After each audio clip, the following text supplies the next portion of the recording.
Welcome to On Tech Ethics with CITI program. I am pleased to welcome Myra Luna Lucero back to the podcast. Myra is the Research Compliance Director at Columbia University's Teachers College.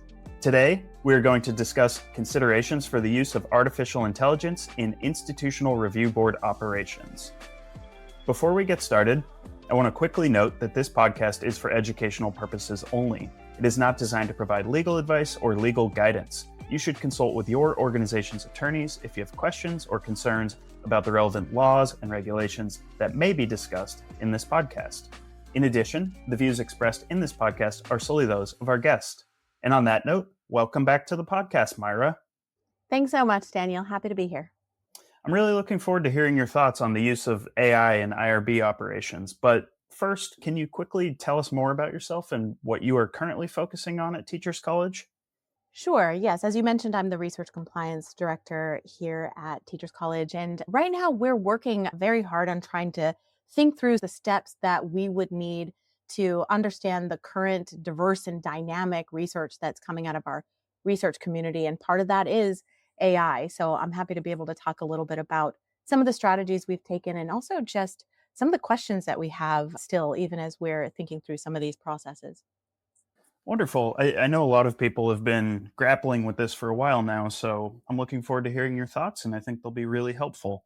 So can you start by providing a brief overview of the operational aspects of an IRB, and what are some of the key responsibilities of an IRB office? The primary purpose of the Institutional Review Board is fundamentally to protect the rights and welfare of human subjects involved in research activities. As IRB administrators, we really are beholden to primary ethical principles and the common rule. And in pursuant of those responsibilities, we're trying to evaluate this risk-benefit ratio for any of the studies that we review. And right now, we're just reviewing such dynamic and multimodal proposals for data collection. And as IRB reviewers, we're trying to think through guides to design and checklists that not only support our ability to review such protocols, but also work to support the researcher as they're designing their research projects. We're also thinking through some of the federal, state, city, and local policies within human subjects research and how we can balance all of those parts together as we're thinking about larger projects that support our research community. So one of the things I love most about this job is that there's such excitement of the protocols that we review. There's such enthusiasm from researchers grappling with challenges to solve and prospects of making the world a better place. And so at the end of the day, it's one of the joys of the job as opposed to some of the more challenging, rigorous parts that you have to get through the administrative side. But I definitely like the conversations that I have with researchers about the dynamic work they're doing in the field. So I think that's a really helpful overview of IRB operations for those of us that are not already familiar. But can you share some of the primary reasons why you and other IRB professionals are considering the integration of AI into IRB operations? Yeah, I feel like even hearing that question, it sounds like a very weighted prospect. And I think for me to answer it, I need to walk back just a little bit and say, we in the IRB profession are typically trying to understand how researchers navigate in the field because, as you remember, our responsibility is to protect the rights and welfare of the human subject. And in doing that, we need to understand what researchers are proposing and the kind of work that they want to engage with human subjects in the field. And I already know that researchers are very interested in AI and artificial intelligence, and they're already interested in these multimodal aspects of research design. So it helps me in understanding the work that they're already interested in when I review their protocols because I'm able to better assess the risk. I'm better able to provide suggestions or revision requests in helping make that project more robust and more aligned with ethical considerations for protecting the rights and welfare of human subjects. So I'm considering AI in the IRB operations more so because I want to understand how researchers are using it. And I want to think deeply about perhaps how it can improve our own administrative processes. And moreover, what we need to do in creating safeguards and making standard operating procedure decisions that protect data, that protect privacy and confidentiality, that protect data use. And so it's this big idea of AI in IRB operations with a lot of undercurrent of balancing openness, curiosity, exploring AI functions, and then very deeply rooted in how we can make safeguards, policies, and procedures and expectations of our job, as well as how we're going to review such protocols when researchers submit them for our consideration in, again, protecting the rights and welfare of human subjects. That certainly makes sense. So, can you provide an example of how you personally have used AI to better understand how it works in the context of how researchers are using it? And then maybe also an example of how you're thinking about its potential use in IRB operations. Such a great question. I do have to say that I am not an expert in AI. I am approaching it much like I would think of exploring any new technology. It is me trying to understand the use, the function of the technology, but I am very far from being the expert. You can think of it as I'm wise enough to know data security and data operations, but still trying to figure out the limits or limitlessness of AI in the context of research. So, what we've been thinking about in the IRB office is ways to streamline our operations and use AI that allows us to be more responsive to researcher inquiries on a quicker, more efficient basis. And one of the conversations has revolved around a chat bot or generative AI that can produce content to support the research community. And even just that concept, I have not developed anything, nothing has been produced. We don't have anything pilot tested yet. These are just preliminary concepts. The idea of a chat bot and the idea of generative AI that can produce content or support content creation for researchers. Even just those topics alone have created lengthy discussions with technology specialists, with colleagues like you, with researchers. And we're, I don't think, even at the point of thinking about how AI can be used on a day to day basis. But these conversations have inspired such rich thoughts and such rich concepts about, okay, we have this use of technology, we have this resource.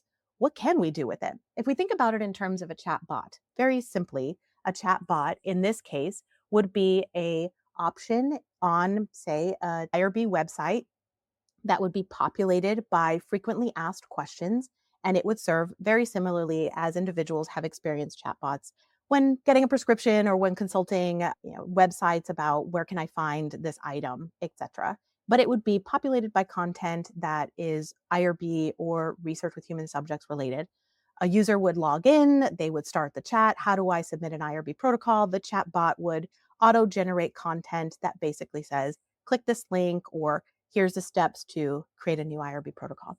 That does seem a little bit more approachable. It does seem like a new version of technology that we could apply. The AI transition from that is much more complicated. And that would look something along the lines of an AI that can be used to generate consent form language that then a researcher can use in their protocol submission package.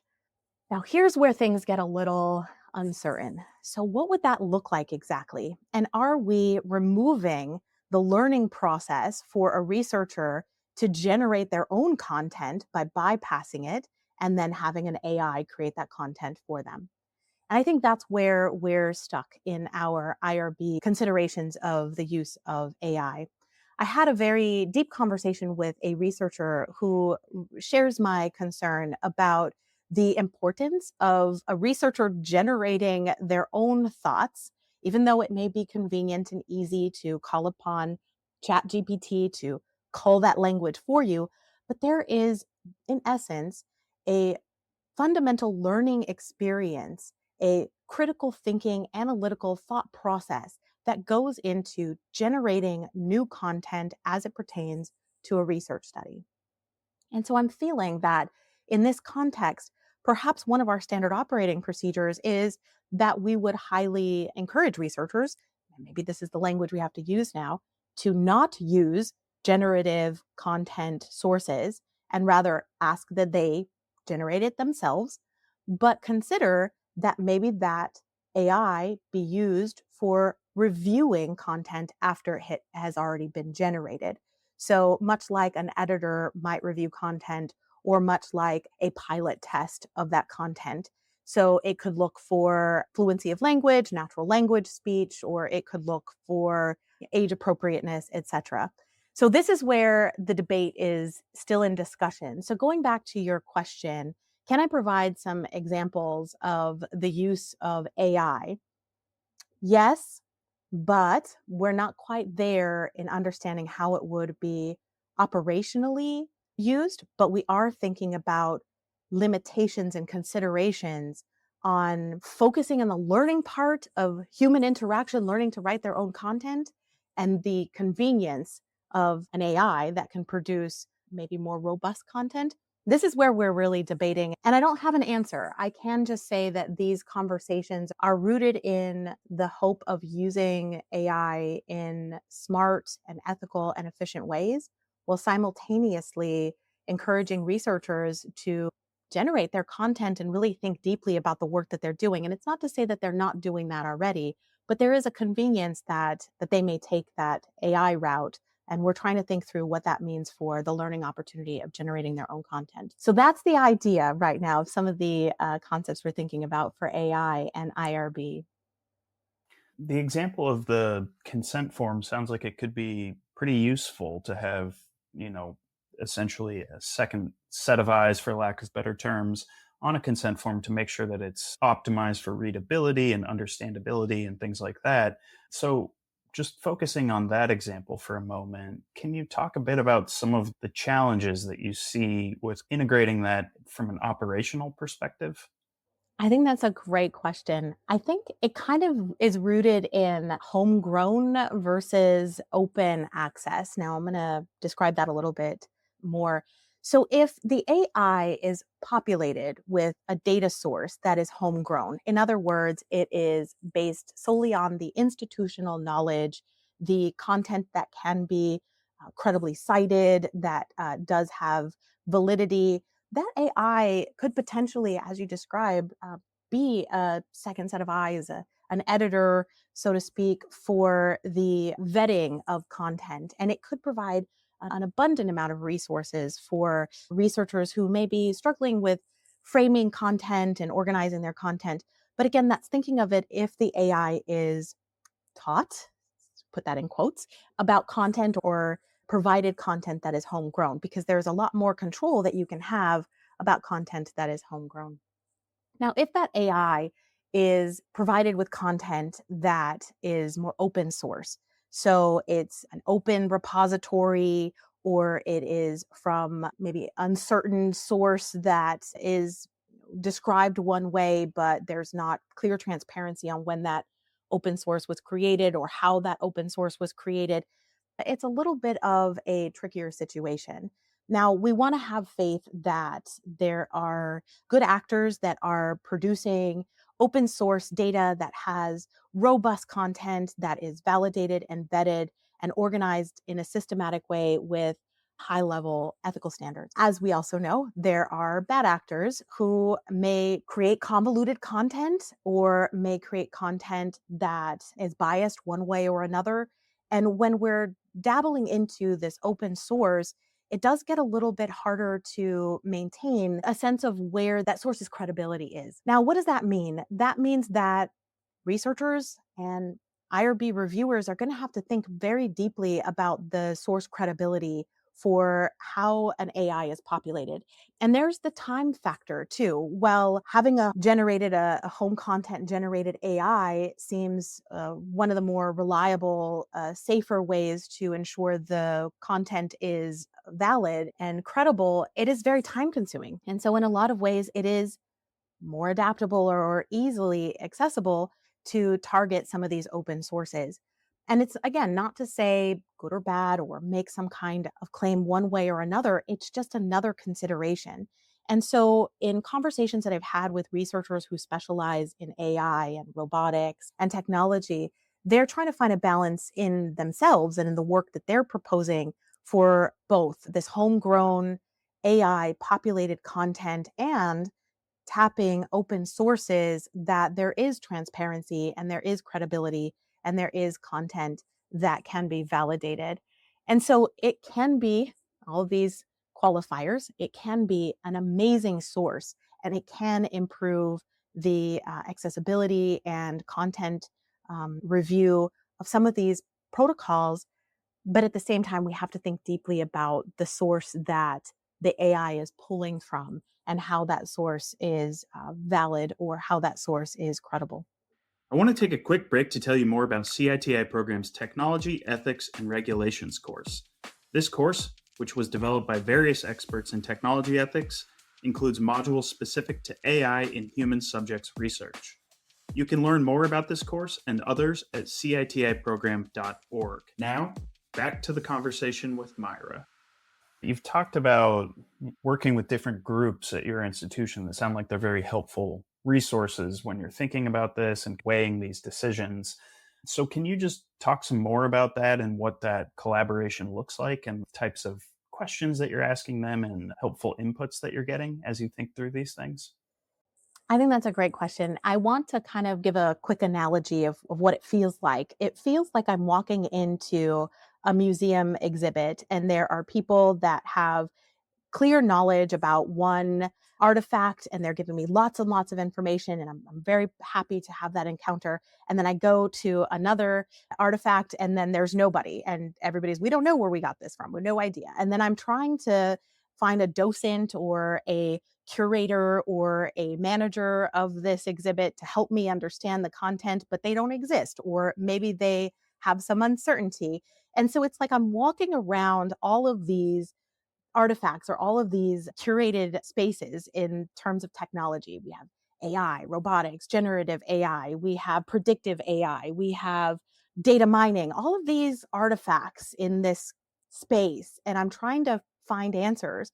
But what's happening is that I'm getting robust content about some things, and I'm getting a lot of shrugs and we don't know yet in other cases. And so I'm trying to walk around and figure out these spaces. And there's a lot of where is that from and where do I go and what direction do I head? And there's no answers because there's not enough information or it hasn't been tested yet. It hasn't been vetted yet. But there's some areas that there's a lot of information about, and there's experts that can talk about that content in robust ways. And so it's taking those moments when I'm getting information from an individual who has a lot of content to share and then trying to add it to the other pieces in this space and seeing, does it relate to this context? Okay, this is an unknown artifact. Okay, what would it look like if it did do this? How would it function if we were to propose that? And that's really what it feels like. It feels like I'm trying to make sense of a space. I'm trying to look at these artifacts. I'm trying to piece together information while simultaneously being curious and okay with limitations and responsive to the we don't know yet and we're not sure yet, because I think that's part of the narrative. I've gone to several webinars, I've visited and communicated with several researchers, and that seems to be a very common conversation. We're all in this space, we're all looking at all of these artifacts, we're trying to figure out origins and meaning and purpose. We have some information that's very well versed, and we have others that we just don't know yet. And it's an uncomfortable space. It is a confusing space, but it's also a very exciting space to be in as well. And I think for me and my personality and for the kinds of ways that I want to think through the world is being comfortable with not knowing is part of the process of dealing with some of these very robust technology, this very robust AI but not being stagnant. And I think that's also important, is that I can be in a space of unknowing, and I can be in a space of curiosity, and I can be in a space of confusion, but I can also be in a space of answer seeking and trying to be proactive and trying to broach these conversations, even if the conversation is like, okay, well, are robots going to take over the world? I don't think so. Well, let's just have that thought for a second. Okay, no, great. Now we can move forward and think through what tools are available. How can we utilize these tools, and what does it mean to use these tools in this particular way? And so I hope that analogy translated in as best as I can try to construct the feelings that I have as I'm engaging in these topics. It's wonder, it's curiosity, it's excitement, it's let's be more efficient. And then it's also like, whoa, where'd that come from? And what does that mean? And I think that's a perfectly wonderful space to be in, so long as you're doing so with caution and critical thinking and mindfulness. As you've been navigating this learning process for a while now, do you have any tips or lessons learned that you can share with our audience? Yes, I would love to share some tips and I think some considerations. Ask questions. And sometimes it feels intimidating. And, some people will say, well, I barely learned how to use, one version of technology and now it's 10 times faster and 10 times bigger. And I don't know how to ask the question. Sometimes it's okay to just say, I don't know how to ask this question. Can somebody help me think it through? And I think that thought partner, having somebody that you can bounce these thoughts back and forth with, is really important, because sometimes you want to just ask the big questions, the big philosophical questions that you may not find answers for, but having that thought partner to bounce those questions off with is very important. And I also I went to a webinar, and one of the questions is, well, how do we grapple with all of this emerging technology when we as humans are, functioning in a challenging world in and of itself, just as a human? Like, how are we now having to deal with all of this technology? And I think part of it is to remember that you can pace yourself. You can pause a study. You can discuss with a researcher. You can ask experts. You don't have to embrace all the technology all at once. You can create standard operating procedures that allow you to keep your ethical education up while simultaneously ensuring that researchers are supported in the work that they want to do, the inspiring work that they want to propose using technology, and communicate with them and say, give me a minute to figure out how this technology is used. Let me think it through as I'm considering ways to mitigate risk. And pausing is part of that process. So the thought partner, pausing until you have a grasp of the kind of work that the researcher is proposing. And I have adopted a pretty clear plan to jot down standard operating procedures as I'm having conversations with these experts or with these colleagues about AI. And I'm not saying that those standard operating procedures will become a final version or a final policy, but it's moreover to think, okay, this person said this is a data security risk. I should think this through a little bit. If it were a data security risk and this is what it would look like, I jot that down and have this running list of standard operating procedures that then I can vet with the IRB chair or the IRB board or other IRB specialists. And some of the risks to think about, and I mentioned this before, is the data source for AI. Where's the data coming from? And was that data ethically collected? And is that a consideration that you need to make right now? Or is this something you can think through in a more vetted way? And how do we fall in line with that kind of data source? What does it mean when an AI is populated with a questionable data source? The second is that AIs and data mining, there are still ways to re identify populations. If there's enough data points about one individual person, there is a possibility that that person could be re-identified, even by an AI. So we need to think about consent forms and communicating with researchers about what it means to collect anonymous data. Is it truly anonymous? Or are there enough personally identifiable information or enough data points that could re-identify that person, even if the original intention was to collect that data in anonymous ways? And then I think the third part of this reassessment and consideration is public private spaces. AIs will be in public spaces, they will be in private spaces. And in the long run, considering AI is going to be part of the natural cycle of IRB protocol review and could even potentially be a conversation that a reviewer, an IRB reviewer, has with a researcher.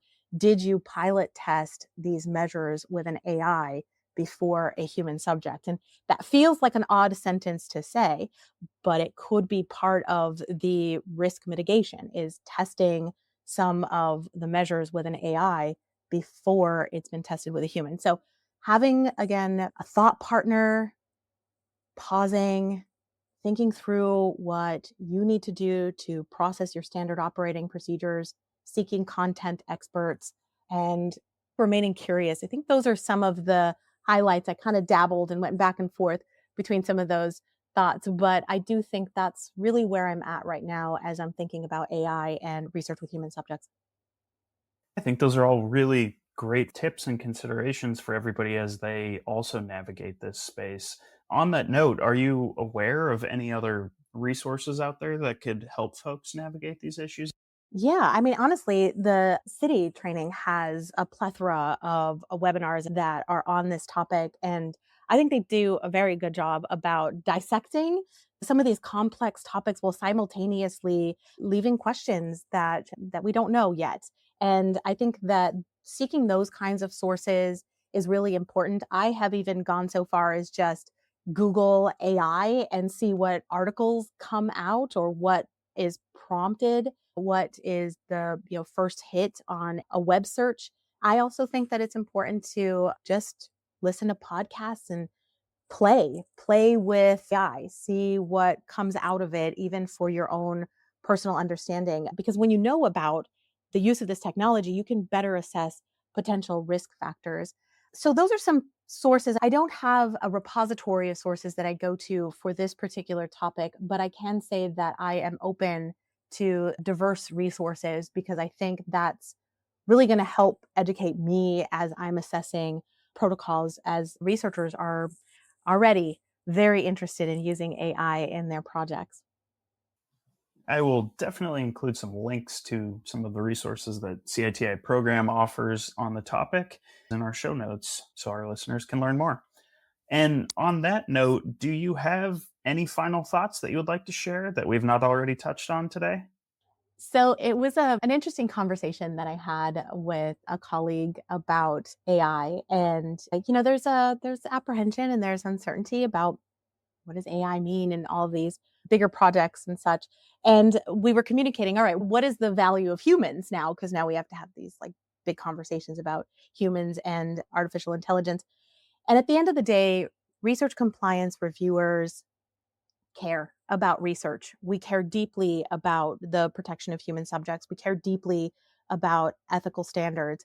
And we will always be part of that typical research plan because we have that deep care. And there's nobody that can convince me that an AI can care as much as a IRB reviewer. So that will always be true. And then I think the other part that is good to think about when you're thinking about AI is that humans also have hunches, right? We have instincts, we have these gut feelings. And as we're thinking about uh, reviewing protocols that involve diverse topics, we're going to be thinking through the risk factors. And a lot of that is those hunches about how one thing could be a potential risk or creating a safeguard to protect that population. So that's something to always think about. And then the third is that humans are illogical, and that's okay too. And I think those kinds of illogical thought processes, and I think those types of inquiries add to these larger discussions. So, although AI may feel overwhelming, although technology is growing at a rapid pace, we always have that deep care. We can always rely on those internal signals, that hunch, and we can ask questions that may not be logical, and that's okay because we're thinking and analyzing something that is quite complex. And holding on to those factors, I think, is really important as you're exploring AI, as you're exploring these topics, and as you're thinking through standard operating procedures that apply to your organization. Thank you again for the wonderful conversation today, Myra. Thanks. I had a great time. Thanks so much. And I also invite everyone to visit citiprogram.org to learn more about our courses and webinars on research, ethics, and compliance. You may be interested in our Essentials of Responsible AI course, which covers the principles, governance approaches, practices, and tools for responsible AI development and use. And with that, I look forward to bringing you all more conversations on all things tech ethics.